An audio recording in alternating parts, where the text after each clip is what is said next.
Sir! Sir! It's happening! What's happening? The Sultan. The palace.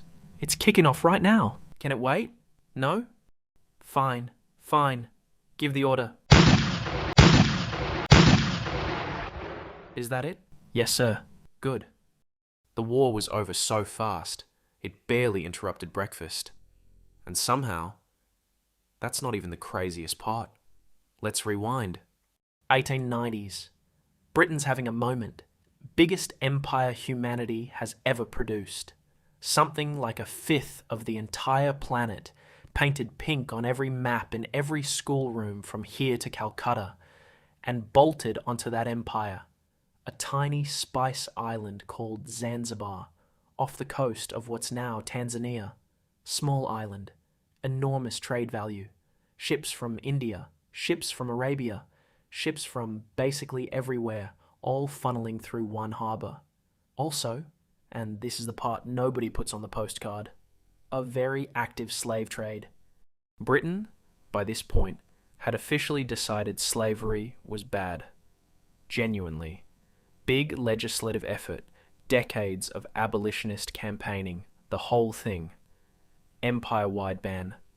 There was just one problem. The Sultan of Zanzibar never got the message, and trade never stopped. So Britain does what empires do. Not stop this immediately, because that risks open revolt.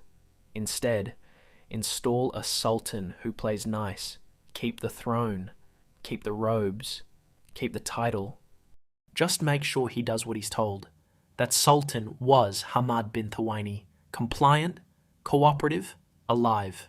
August 25th, 1896. Hamad dies. Suddenly.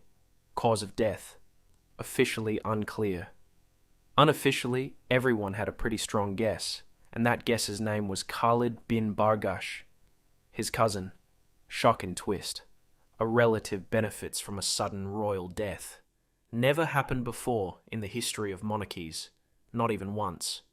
Sultan's dead. Britain needs a new one. Fast. There were only two choices. Option A, someone cooperative, doesn't rock the boat, basically continues exactly what Hamad was doing. Option B, Khalid, the guy who just conveniently inherited a throne from a dead cousin. Here's the thing about Khalid. This isn't his first attempt at this.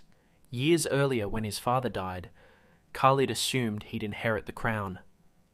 Britain disagreed, picked someone else instead, and Khalid responded by storming the palace and barricading himself inside until they gave it to him.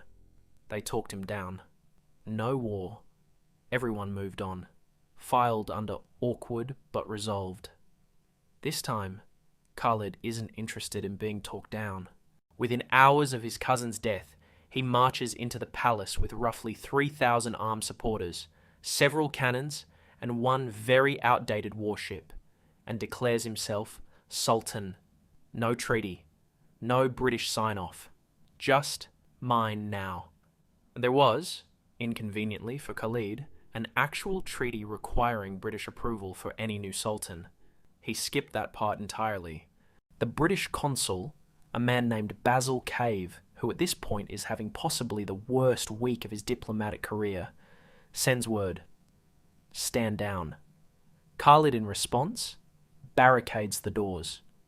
Basil Cave escalates it up the chain, which means it lands on the desk of Rear Admiral Harry Rawson, commander of Britain's naval forces along the East African coast.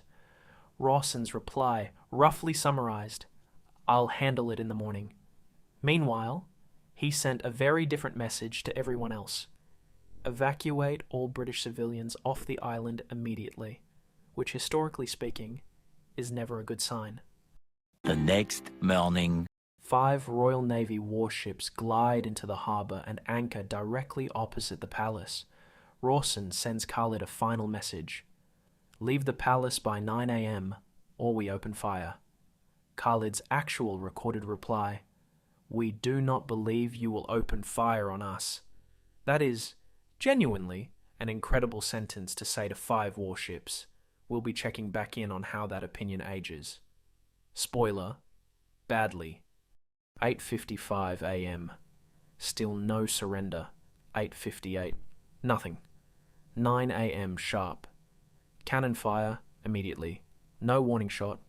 The wooden palace, home not just to Khalid but to his household staff and family, most of whom had exactly zero input on any of this, starts collapsing within the first few minutes. Wood, fire, and several thousand terrified people do not mix well. Zanzibar's entire naval response, one aging warship which fires a single shot toward the British fleet. It misses everything of consequence. The British ship it was aimed at responds with 4 shells. Zanzibar's navy sunk. Total naval engagement time under 2 minutes. The one-man shore cannon gets knocked out almost immediately after. For the next half hour it's just continuous shelling. No return fire of any real consequence. No counterattack. Just a palace on fire, absorbing an empire's worth of naval artillery. 9:40 a.m. Someone climbs onto the palace roof and physically pulls the flag down. Bombardment stops. Total elapsed time, 38 minutes. For reference, that's shorter than most commutes, shorter than a football match. An entire government fell in less time than it takes to reheat leftovers. Khalid, the "we don't believe you'll open fire" guy, did not stick around to watch the rest of it. Within the first few minutes of shelling, he slipped out a back exit, left his 3,000 supporters to fend for themselves inside a burning palace, and sprinted to the German consulate next door to claim asylum. Britain demanded he be handed over. Germany, mostly just to be annoying, said no. Khalid eventually got smuggled out of Zanzibar entirely and lived comfortably in German East Africa for years, while the people he'd armed and abandoned dealt with the actual consequences. He resurfaced decades later during World War I, got captured by advancing British forces, and was exiled to a small island in the Indian Ocean. From there, he apparently wrote letter after letter asking to be allowed home.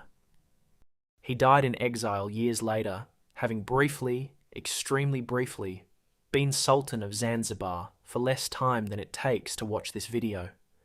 Meanwhile, Britain installed Hamoud bin Mohammed as the new Sultan, the exact cooperative candidate they wanted in the first place, and within weeks, slavery was formally abolished on the island.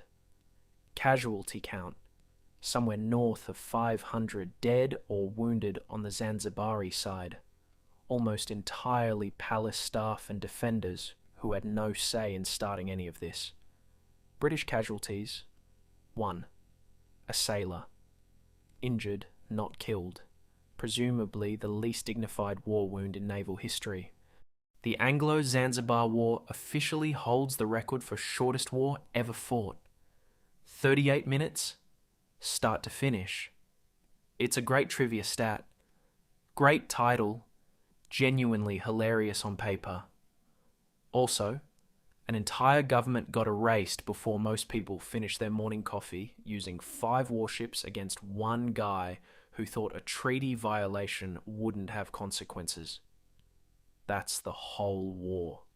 And somewhere, a British officer's toast was still warm when it ended. That was it. If you liked it, subscribe.